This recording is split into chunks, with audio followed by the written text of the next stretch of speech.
Hi friends, Mahindra Scorpio diesel variant mHawk இன்ஜினில் clutch pedal வேலை செய்யாமல் எந்த கீரை விழுகலன்னு சொல்லி கஸ்டமர் கம்ப்ளைண்ட் சொல்லி நம்ம கேரேஜுக்கு எடுத்து வந்தாங்க. செக் பண்ணி பார்த்தால கிளிச்சு பெடல் கீழே போச்சு, மறுபடியும் ரிட்டர்னே ஆகலை.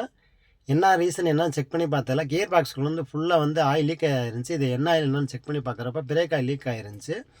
இது எதனால் வந்துக்கணும்னு பார்த்தோம்னா கிளிச்சு சிலை சிலிண்டர்லேருந்து league ஆயிருந்துச்சு.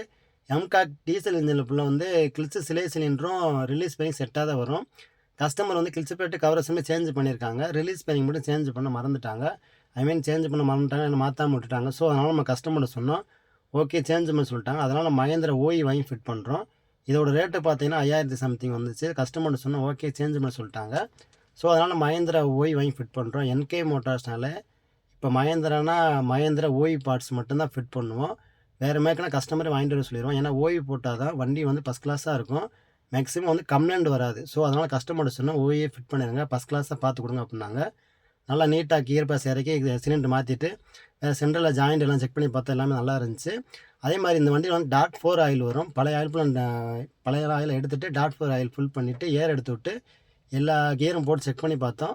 First gear, reverse gear எல்லாமே வந்து ஃபஸ்ட் கிளாஸாக இருந்துச்சு. ஒரு 10-15 கிலோமீட்டர் ஓட்டி பார்த்துட்டு கஸ்டமர்கிட்ட கொடுத்தோம். கஸ்டமர் சாட்டிஸ்ஃபைடாக இருந்தாங்க. இந்த வீடியோ பிடிச்சின்னா நம்ம சேனல் லைக் பண்ணி ஃபாலோ பண்ணி வச்சுக்கோங்க. கார் சம்மந்தப்பட்ட நியூஸ் வேணால் கீழே நம்பருக்கு கால் பண்ணுங்கள். தேங்க்யூ.